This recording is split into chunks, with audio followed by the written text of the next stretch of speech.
우리가 읽은 성경 본문 나훔, 좀 생소하지요? 나훔 성경을 잘 안 읽어보신 분도 있을 것입니다. 3장밖에는 되지 않는 아주 짧은 그런 성경입니다. 여러분, 나훔이라고 하는 선지자가 활동했던 시기는 대략 650년경으로 추정을 하고 있습니다. 왜냐하면 여러분, 나훔 3장 8절에 보면 내가 어찌 노아몬보다 낫겠느냐라는 비유의 말씀을 하고 있는 것을 볼 수 있습니다. 이 노아몬이라고 하는 곳은 애굽의 한 지명을 이야기하는데, 이집트가 663년에 침공을 해서 이집트의 노아몬이라는 곳을 점령하게 됩니다.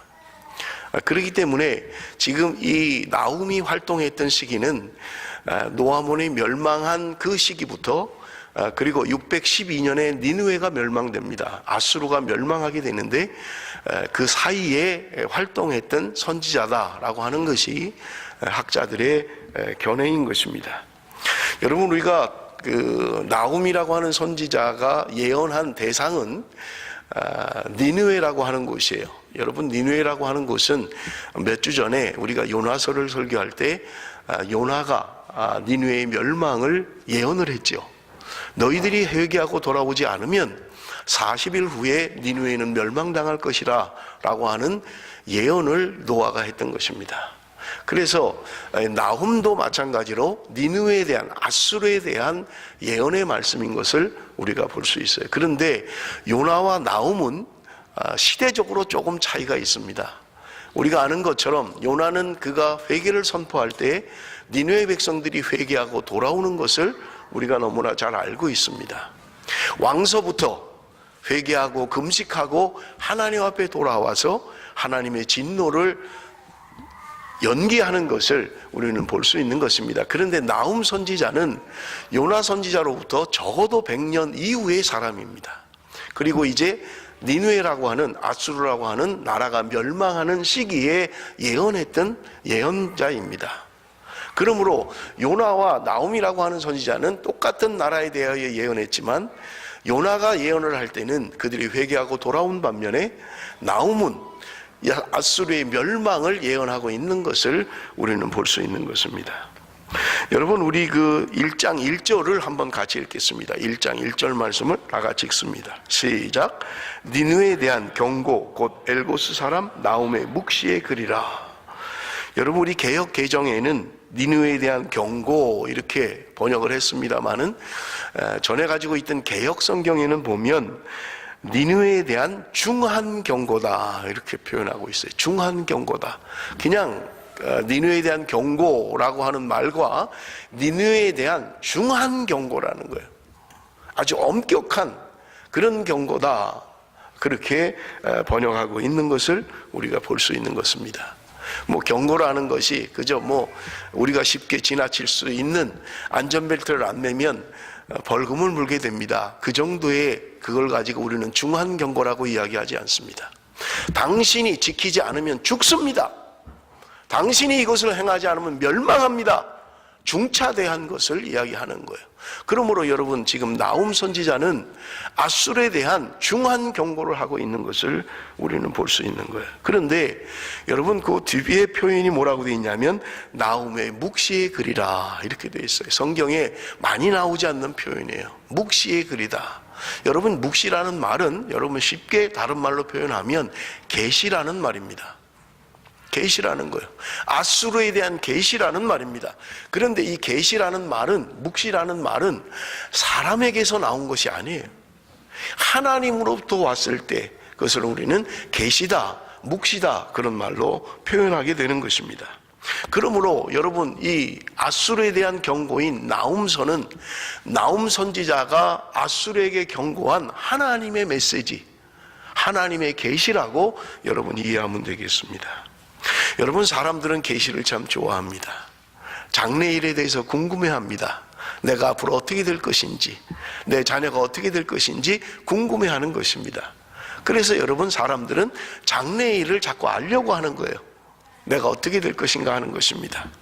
요즘 한국에 박근혜 대통령이 뭔가를 좀 알아야 되는데 국가를 운영하는 대통령이 뭐 무당을 만나고 그 예언을 듣고 뭐 그런 것 때문에 지금 얼마나 시끄럽습니까? 지금 뭐 퇴진해라, 하야해라, 어떻게 국정을 그렇게 하느냐, 전혀 직분이 없는 그냥 한 안악내에게 조언을 듣고 하는 것 때문에 지금 얼마나 한국이 어려움을 겪습니까? 여러분, 사람들은 장래일에 대해서 궁금해하는 거예요. 내가 떨어질 건지 붙을 것인지 될 것인지 안 될 것인지 궁금해하는 것입니다. 그런데 여러분, 이 묵시라는 말을 성경은 번역할 때 킹 제임스 버전도 마찬가지고요, RSV도 마찬가지고 NIV도 동일하게 한 단어 번역하고 있는데 그것은 비전이라는 말로 번역하고 있는 거예요. 여러분, 교회에 요즘 얼마나 비전이라는 말을 많이 씁니까? 그죠? 비전이라는 말을 참 많이 써요. 사람들이 비전이 뭡니까? 또는 뭐 2017년에 비전이 뭡니까? 제가 몇 년 전에 전화를 한 통 받았는데 어떤 분이 교회에 나오고 싶다 그러면서 뭐 이것저것 묻는 가운데 저한테 질문을 해요. 그 교회의 비전이 뭡니까? 라고 질문을 해요. 전화 처음 알지도 못하는 분인데 교회 비전이 뭡니까? 그래서 제가 우리 교회는 비전이 없습니다 그랬어요. 비전이 없습니다. 예? 그러더라고요. 비전이 없다고요, 우리 교회는. 그렇게 이야기한 적이 있습니다만은 비전이라는 말을 사람들이 참 많이 좋아해요. 많이 사용합니다. 그저 어떤 상상력 또는 요즘은 많이 변질이 되어서 내가 원하는 것, 내가 뭔가 바라는 것, 내가 되고자 하는 것, 그것을 우리는 비전이라고 그렇게 많이들 이야기하는 것입니다. 여러분, 교회 안에서도 비전이라는 말을 참 많이 써요. 제가 어릴 때만 해도 뭐 청년, 중고등부 때는 교회 안에 비전이라는 말을 쓰지 않았어요. 그런 말을 쓰지 않았어요. 어느 때인가부터 비전이라는 말을 많이 사용합니다. 어떤 책에 보니까 책의 제목이 비전 메이커예요. 비전 메이커. 비전을 만드는 사람, 뭐 이렇게 표현하고 있는 거예요. 그러다 보니까 사람들이 비전을 좋아합니다. 여러분, 그런데 성경에서 말하는 묵시, 성경에서 말하는 계시라고 하는 것은 우리가 원하는 뭔가 장래에, 내가 내 인생에 또는 우리 가정에 또는 우리 교회에, 우리 국가의 장래 일을 알려주는 것, 그것을 의미하고 있지 않다는 거예요. 여러분 보세요. 성경에 나오는 묵시들, 성경에 나오는 계시들은 하나같이 좋은 것이 없습니다. 여러분 잘 될 겁니다, 여러분 축복입니다, 여러분 형통할 겁니다 라는 그런 계시는 없다는 거예요. 여러분, 성경에 나오는 계시, 묵시문학이라고 하는 것은요, 전부 다 너희들이 돌이키지 않으면, 너희들이 회개하고 돌아오지 않으면 멸망당할 것이다, 망할 것이다, 죽을 것이다 라고 하는 것이 성경에 말하는 묵시인 것입니다. 그러므로 여러분, 성경에 나오는 예언자들은 어느 시대를 막론하고 대접을 받지 못했습니다. 왜냐하면 안 좋은 것을 말하기 때문에 그래요. 너희들 망할 거야, 너희들 죽을 거야, 이런 얘기만 하니까 누가 좋아하겠습니까? 요나가 예언을 할 당시만 해도 여러분, 국가가 얼마나 부강한 시기입니까? 잘 사는 시대예요. 여로보암 2세가 통치하던 여러분 북이스라엘은 다윗 왕과 솔로몬 왕 때 버금가는 영토를 확장을 했고 여러분 경제적으로 부강한 때입니다. 그런데 망한다라고 하는 거예요. 그런데 멸망한다라고 하는 거예요, 예언자들이. 그러니 누가 좋아하겠습니까? 이렇게 평탄한 시대에, 이렇게 잘 살고 있는 시대에 나라가 망한다라고 예언을 하니 누가 좋아하겠습니까? 그러니 전부 다 예언자들은, 성경에 나오는 여러분 선견자들은 어떤 사람도 대접을 받은 사람들이 없어요. 핍박을 받고 고난을 받고 감옥에 가고 죽음을 당하고, 여러분 그것이 하나님으로부터 온 묵시의 내용이었던 것입니다. 여러분, 오늘 우리가 좋아하는 계시, 뭔가 내 인생의 미래를 알고자 하는 것, 그것을 성경은 말하고 있지 않다라고 하는 거예요. 하나님의 뜻으로 말미암아 나온 것, 그것을 우리는 계시다, 묵시다 그렇게 이야기하는 것입니다. 여러분, 비전이라는 말을 제가 사전에 찾아봤어요. 전에 한번 설교를 준비하면서 비전이란 말을 도대체 뭔가 사전을 찾으니까 내가 볼 수 있는 눈의 안목을 말하는 거예요. 눈으로 보는 것, 내가 눈으로 볼 수 있는 것. 저는 시력이 안 좋아서 안경을 쓰고 있습니다. 저는 보는 눈이 좋지 않은 거예요. 그래서 안경을 벗으면 여러분의 얼굴이 하나도 안 보여요. 누가 누구인지를 구분할 수가 없습니다. 안경을 써야만 저는 구분이 가능합니다. 왜냐하면 시력이 좋지 않기 때문에 그렇습니다. 비전이라는 말은 시력이라는 말이에요. 내가 볼 수 있는 능력, 그것을 말합니다. 그런데 다른 말로 우리가 표현을 한다면, 우리가 교회 안에서도 비전이라는 말을 자꾸 사용합니다마는 예견이다, 통찰력이다, 이렇게 사용할 수 있을 거예요. 이 세계를 바라보는 통찰력, 이 세대를 바라보는 안목, 예견력, 여러분 그런 것들을 이야기하는 거예요. 그래서 여러분 경제학자 가운데 여러분 그 유명한 워런 버핏이라고 하는 사람이 있잖아요. 이 사람하고 밥 한 끼를 먹는데 공매를 하는 거예요.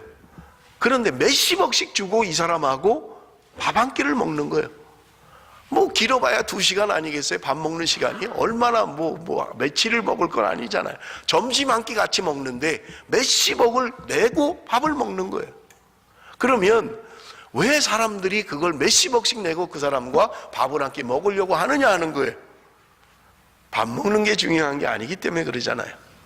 1시간, 2시간 동안 밥을 먹으면서 그가 하는 말들이 50억, 60억을 주고도 충분한 가치가 있다라고 생각을 하기 때문에 사람들은 그 돈을 주고라도 그 사람하고 밥을 먹으려고 줄을 서는 거예요. 그가 가지고 있는 통찰력, 그가 예견하는 이 시대를 바라보는 눈, 그것 때문에 사람들이 돈을 그렇게 주고라도 그와 함께 밥을 한 끼 먹고 그 이야기를 들으려고 하는 거잖아요. 여러분, 성경에 분명하게 구분하는 것들이 있습니다. 그것은 성경의 곳곳에서 나오는 거짓 선지자와 참 선지자에 대한 구분인 것입니다. 여러분, 참 선지자는요, 성경 어느 곳에서도 대접받지를 못합니다. 그런데 거짓 선지자들은요, 지금 당장 망하는데도 안전하다, 평안하다, 축복이다, 헛된 예견을 하는 거예요. 여러분, 참 선지자와 거짓 선지자의 구분은, 여러분, 거짓 선지자는요, 거짓의 영으로 예견하고 있다는 거예요. 여러분, 우리가 한번 성경을 좀 보겠습니다. 열왕기상 22장 20절에서 23절 말씀입니다. 여러분, 우리 한번 봅니다. 미가야 선지자에 대한 이야기를 기록하고 있습니다. 다 같이 읽습니다. 시작.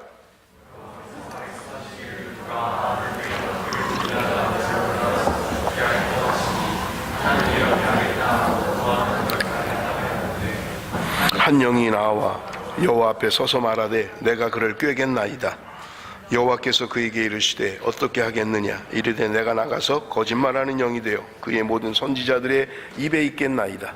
여호와께서 이르시되 너는 꾀겠고 또 이루리라. 나가서 그리하라 하셨은즉 이제 여호와께서 거짓말하는 영을 왕의 이 모든 선지자 입에 넣으셨고 또 여호와께서 왕에 대하여 화를 말씀하셨나이다. 여러분, 지금 역사적인 상황은, 여러분, 지금 남유다의 여호사밧 왕과 북이스라엘의 아합 왕이 사돈지간이잖아요. 그래서 그들이 결탁을 해서 전쟁에 나가려고 하는 거예요. 그런데 남쪽의 왕인 여호사밧이 신앙이 좋은 사람이에요. 그러니까 아합 왕, 북쪽 왕에게 이야기를 합니다. 당신 나라에 하나님께 물을 만한 선지자가 없습니까? 그러니까 여러분, 성경에 보면 400명의 선지자들이 그 앞에 왔던 거예요. 그런데 그들이 하나같이 예견하는 말이, 가십시오, 전쟁에 나가면 당신은 승리할 것입니다, 이기게 될 것입니다 라고 예언했던 거예요. 그런데 그런 예언을 들었으면 나가서 전쟁을 하면 되는데 여호사밧이 다시 묻습니다. 왕이요, 당신 나라에 이 사람들 말고 다른 선지자는 없습니까?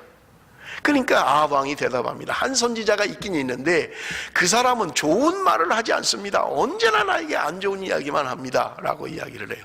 그 사람을 좀 불러주십시오. 그 사람의 이야기를 듣고 싶습니다. 그런데 미가야가 그 앞에 오게 된 거예요.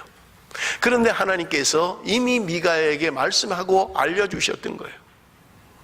거짓말하는 영이 되어서 지금 400명 예언했던 그 선지자들에게 거짓으로 예언하게 했다는 거예요. 그러니 미움을 받을 수밖에 없지요.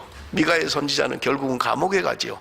그런데 여러분, 중요한 것은요, 하나님께서 거짓의 영을 거짓 선지자들 속에 넣었다는 거예요.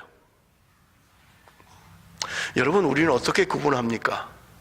지금 거짓의 영을 받고 예언하는지 참 선지자인지를 어떻게 구분하느냐는 거예요. 하나님이 나에게 이렇게 말씀하셨습니다. 하나님이 당신에게 이렇게 하라고 말씀하셨습니다. 뭐 가지고 확인할 거예요? 뭐 가지고 그게 하나님으로부터 왔는지 거짓의 영을 받고 하는 것인지를 구분할 수 있느냐 하는 거예요. 그렇기 때문에 여러분, 하나님이 나에게 무슨 말씀을 하셨습니다라고 할 때 조심하셔야만 합니다. 첫째는 그가 거짓의 영을 받았는지 아닌지를 확인할 수 있어야 돼요. 둘째는 그가 하는 예언이 하나님의 말씀에 근거한 것인지를 구분할 수 있어야만 합니다. 그냥 다 들으면 안 돼요. 하나님이 당신에게 말씀하셨습니다라고 하는 이야기를 그냥 다 들으면 안 된다는 거예요. 왜냐하면 거짓의 영을 받고 거짓으로 예언할 수도 있기 때문에 그래요. 그러므로 여러분, 우리는 검증해야만 하는 것입니다. 거짓 선지자는 잘 된다라고 예언하는 거예요. 여러분, 400명이 다 옳다라고 이야기를 해요. 그런데 한 명만 반대를 하고 있는 거예요. 그러니 사람들은 400명이 예언하는 걸 보니까 맞는가 보다 할 수 있잖아요. 저 한 명 반대하는 저 사람이 잘못된 거야 라고 이야기할 수 있지 않겠느냐 하는 거예요. 여러분, 오늘날 우리가 장래일을 알기를 원합니다. 사람들의 속성이에요. 미래에 어떻게 될 것인가. 여러분, 그러나 분명한 것은 하나님으로부터 오는 것, 하나님은 이미 성경에 우리의 모든 생사, 모든 것들을 하나님의 말씀을 통해서 기록하고 계시다는 거예요. 물론 개인적으로 우리의 신앙을 위해서 하나님이 하실 수 있어요. 그걸 부인하는 건 아니에요. 그러나 그거에 매달려서 살면 안 된다는 거예요. 모든 것을 그렇게 하나님이 하도록 원하시지 않기 때문에 그렇습니다. 하나님 오늘도 우리가 믿음으로 살길 원하고 믿음으로 반응하길 원하시기 때문에 그렇습니다. 여러분, 뭐든지 다 축복이라고 이야기를 해요. 그런데 여러분, 하나님은 오늘 우리에게 분명하게 말씀하십니다. 때로 우리가 듣기 싫은 말이라 할지라도, 그것이 나에게 맞지 않는 말이라 할지라도 하나님은 오늘 우리가 돌이키기를 원하고 하나님 앞에 온전한 삶을 살기를 원하시는 것입니다. 그런데 구약의 시대나 신약의 시대나 그리고 지금이나 사람들은 동일하게 하나님의 말씀을 듣기를 원하지 않는 거예요. 여러분, 디모데후서 4장 3절 4절 말씀 우리 한번 같이 읽어봅니다. 디모데후서 4장 3절 4절 말씀 다 같이 읽습니다. 시작. 때가 이르리니 사람이 바른 교훈을 받지 아니하며 귀가 가려워서 자기의 사욕을 따를 스승을 많이 두고 또 그 귀를 진리에서 돌이켜 허탄한 이야기를 따르리라. 사람들이 바른 교훈을 받지 않는다는 거예요. 진리에서 돌이켜 허탄한 이야기를 따른다고 말씀하고 있는 거예요. 진리의 말씀인 하나님의 말씀을 따르지 않고 허탄한 이야기를 따르는 거예요. 솔깃하는 거예요. 뭔가 봤다, 뭔가 들었다, 뭔가 말씀하셨다, 뭔가 혹하는 거예요. 자꾸 허탄한 이야기를 따라가는 거예요. 여러분, 오늘 우리의 신앙이 혹시 그런 신앙은 아닙니까? 뭘 자꾸 봐야 된다고 이야기하고 뭔가를 자꾸 들어야 된다고 이야기하는 신앙은 아닙니까? 여러분, 하나님 우리에게 이미 다 말씀해 놓으셨어요. 펼치기만 하면 됩니다. 하나님이 말씀해 놓으셨기 때문에 그렇습니다. 여러분, 하나님은 어떤 하나님인가? 오늘 본문 1절 2절 우리 한번 같이 읽습니다. 나훔 1장 2절 말씀입니다. 한번 나같이 읽습니다. 시작. 여호와는 질투하시며 보복하시는 하나님이시라. 여호와는 보복하시며 진노하시되 자기를 거스르는 자에게 여호와는 보복하시며 자기를 대적하는 자에게 진노를 품으시며. 여러분, 하나님의 속성을 지금 이야기하고 있는 거예요. 근데 뭐라고 이야기해요? 하나님은 질투하시는 하나님이다. 하나님은 보복하시는 하나님이다. 하나님은 진노하시는 하나님이라는 거예요. 여러분, 지금 내가 알고 있는 하나님과 많이 다르지 않나요? 우리가 하나님 그러면 하나님은 사랑의 하나님, 용서의 하나님, 내가 무슨 짓을 해도 하나님은 용서하시는 하나님, 나를 사랑하시는 하나님. 그래서 어떤 사람은 그런 사람도 있어요. 죽기 전까지 내 마음대로 살다가 죽기 전에 회개하고 천국 가면 되지 뭐. 하나님은 그래도 용서하시는 분이야. 하나님은 사랑의 하나님이니까. 맞습니까? 여러분, 성경이 말하는 하나님이 그런 하나님이십니까? 그래서 어떤 사람은 또 그래요. 구약의 하나님은 무서운 하나님이야. 심판하시고 진노하시고. 그런데 신약의 하나님은 사랑하시는 하나님, 용서하시는 하나님이야. 그렇게 이야기하는 사람도 있어요. 그래요? 아닙니다. 하나님은 진노하시고 하나님은 오늘도 우리를 향하여 보복하기를 원하신다고 분명하게 말씀하고 있는 것입니다. 여러분 시편 7편 11절에서 13절 말씀을 보십시오. 시편 7편 11절에서 13절 다 같이 읽습니다. 시작. 하나님은 의로우신 재판장이시며 매일 분노하신 하나님이시로다. 사람이 회개하지 아니하면 그가 그의 칼을 가시며 그의 활을 이미 당겨 예비하셨도다. 죽일 도구를 또한 예비하시며 그가 만든 화살은 불화살이로다. 여러분 하나님이 어떤 하나님이라고요? 분노하시는 하나님이라. 그것도 매일 분노하시는 하나님이시라는 거예요. 우리가 알고 있는 하나님과 너무나 다르지 않아요? 하나님 모든 것을 용서하시고 모든 것을 사랑하시고, 그래서 내가 무슨 짓을 하더라도 그저 잘못했습니다 한마디 하면 또 용서하시는 하나님, 그런가요? 여러분 하나님은 매일 분노하시고 있다고 우리에게 말씀하고 있는 거예요. 내가 너희들을 향하여 보복할 것이다. 내가 진노할 것이다. 하나님은 우리에게 말씀하고 있는 것입니다. 그저 우리의 지금 알고 있는 것들이 예수만 믿으면 다 됩니다. 그냥 예수만 믿으면 다 돼요. 그리고 하나님이 당신에게 복을 줄 거고요, 예수만 믿으면 당신의 병을 고치실 거고요, 예수만 믿으면 만사 형통하게 될 것입니다 라고 누가 그렇게 이야기를 하고 있습니까? 성경이 이야기하는 건가요? 여러분 세례 요한의 여러분 외침을 들어보십시오. 누가복음 3장 7절 8절입니다. 요한이 세례받으러 나오는 무리에게 이르되 독사의 자식들아, 누가 너희에게 일러 장차올 진노를 피하라 하더냐. 그러므로 회개에 합당한 열매를 맺고 속으로 아브라함이 우리 조상이라 말하지 말라. 회개에 합당한 열매를 맺으라는 거예요. 예수님께서 말씀하십니다. 회개하고 복음을 받으라, 복음을 믿으라. 예수님도 말씀하는 거예요. 회개하라는 거예요. 믿기 전에 전제해야 할 것이 있는데 회개하고 돌아오라는 거예요. 회개하고 회개에 합당한 열매를 맺으라는 거예요. 그냥 예수만 믿으면 됩니다. 예수만 믿으면 만사형통입니다. 다 용서받습니다. 다 치료하십니다. 다 잘 될 것입니다. 무슨 짓을 해도 하나님은 용서하실 것입니다. 아니에요. 회개하고 회개에 합당한 열매를 맺으라고 우리에게 분명하게 말씀하고 있는 것입니다. 그런데 우리는 어떤 하나님을 믿고 있는 겁니까? 어떻게 구원받는다고 이야기를 해요? 그냥 입으로 그냥 내가 부흥회 때 예수 믿는 사람 일어나십시오, 예수 믿는 사람 아멘 하십시오 해서 내가 그렇게 믿었습니다. 여러분 그것이 구원인가요? 여러분 성경은 그렇게 말씀하고 있지 않아요. 회개하고 돌이키라는 거예요. 내가 가던 길을 돌이키라는 거예요. 잘못된 길에서 돌아서라는 거예요. 악한 길에서 떠나라는 거예요. 그것이 회심인 거예요. 그런데 나는 아무런 그런 변화가 없는데, 예수를 믿고도 동일하게 살아가고 있는데, 역시 동일하게 세상 따라 살며 세상 쾌락을 따라 살아가고 있는데 무엇을 가지고 구원받은 증거라고 우리가 이야기할 수 있겠냐는 거예요. 그냥 내 입으로만 고백하는 거예요? 내가 예수 믿습니다라는 거예요? 제가 여러 번 말씀드리잖아요. 믿는다라는 말은 신뢰합니다, 의지합니다, 그런 말이 포함되어 있는 거예요. 그런데 신뢰하지도 않고 의지하지도 않고 맡기지도 않으면서 믿는다라고 하는 것은 거짓 믿음이라는 말입니다. 돌이켜야 돼요. 여러분 예수를 믿고 돌이켜야만 합니다. 그래야만 여러분 우리는 하나님의 백성이 될 수 있는 거예요.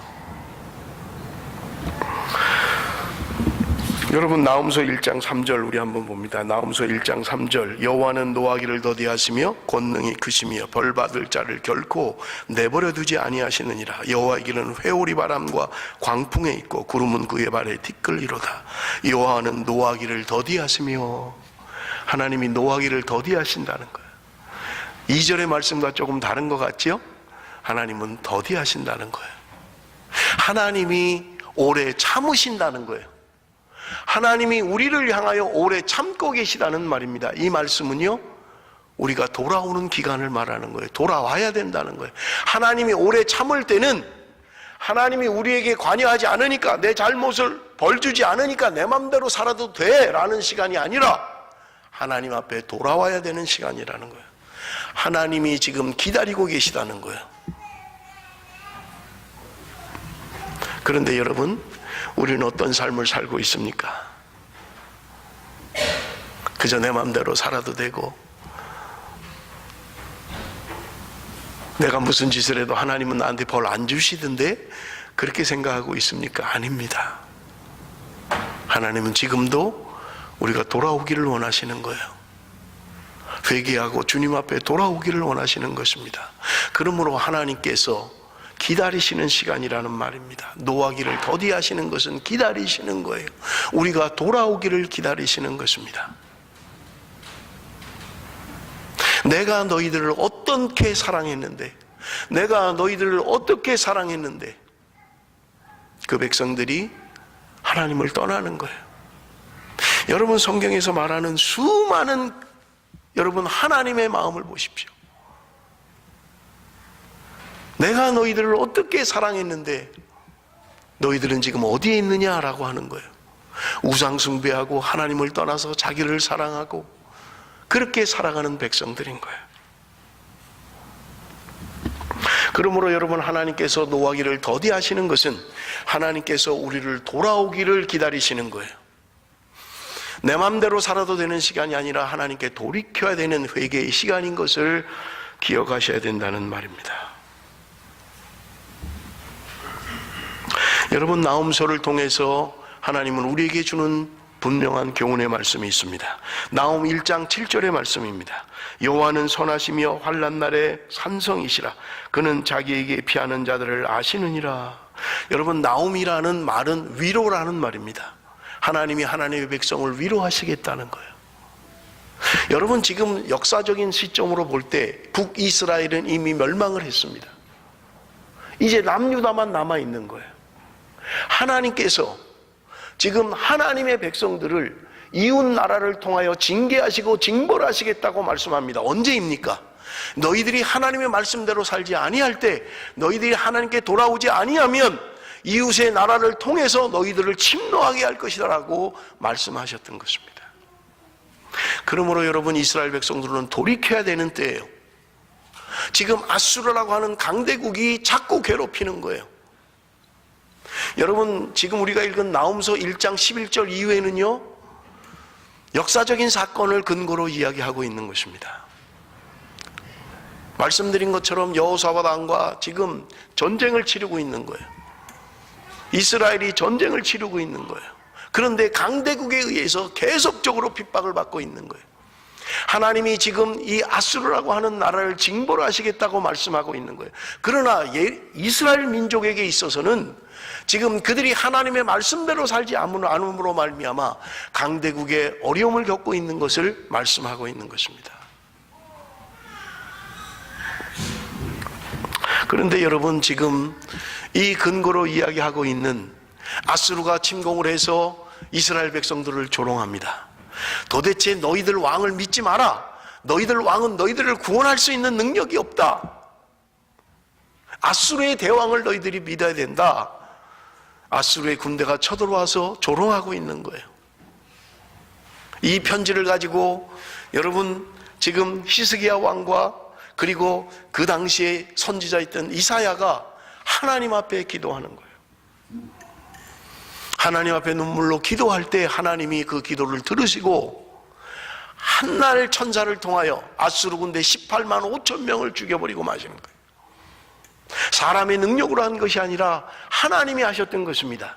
하나님 앞에 눈물로 기도할 때 하나님이 그들의 기도를 들으시고 하나님이 응답하셔서 구원하셨던 것입니다.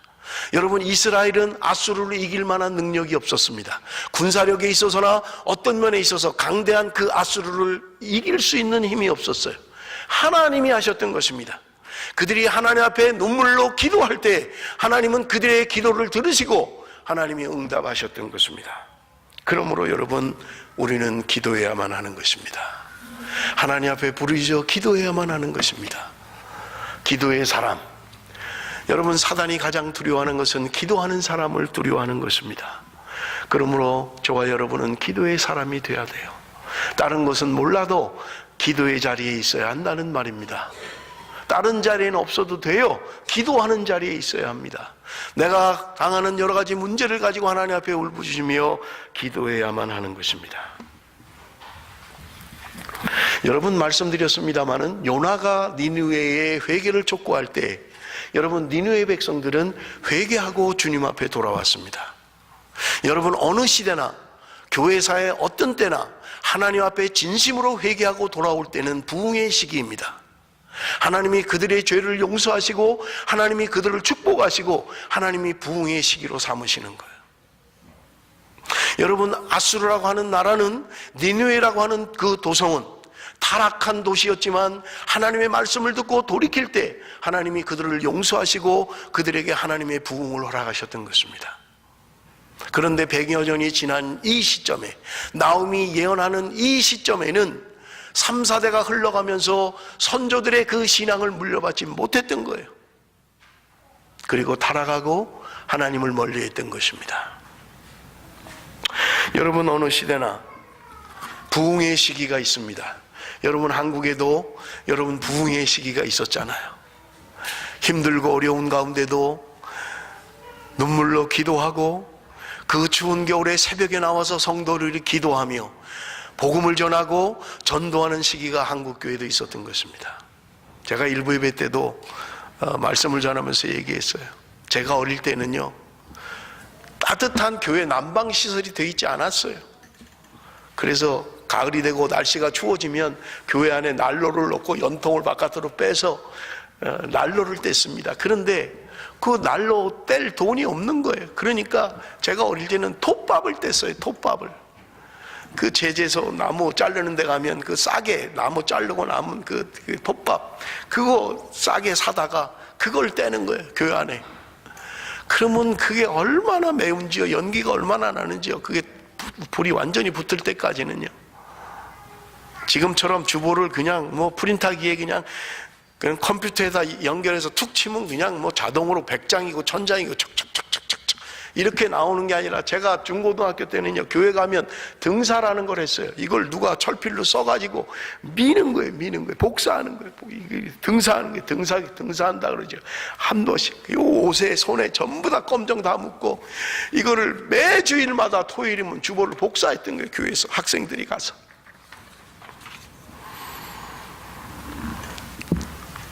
한국의 서울에 청와대 주변에 산이 많이 있습니다. 그 산마다 성도들이 밤이면 올라가서 밤을 새고 기도했던 거예요. 저는 고등학교 때 친구들과 거기 올라가서 3일 동안 금식하며 기도했던 기억이 있어요. 그런데 곳곳에 바위마다 나라와 민족을 위하여 기도하는 우리의 신앙의 선배들이 있었던 것입니다. 그것이 오늘날 한국의 부흥의 원동력이었던 거예요. 그런 부흥의 시기가 있었던 것입니다. 그런데 불과 몇십 년이 지나면서 여러분 그런 부흥의 시기는 사라져버리고 없는 거예요. 들려오는 소리는 점점 안 좋은 소리만 들려오고 있는 것입니다. 우리의 신앙의 후배들이, 우리의 자녀들이 우리의 신앙의 선배들의 그 신앙을 물려받지 못하면 잊어버리고 마는 거예요. 그래서 성경에는요 기념비를 세우라고 이야기하는 거예요.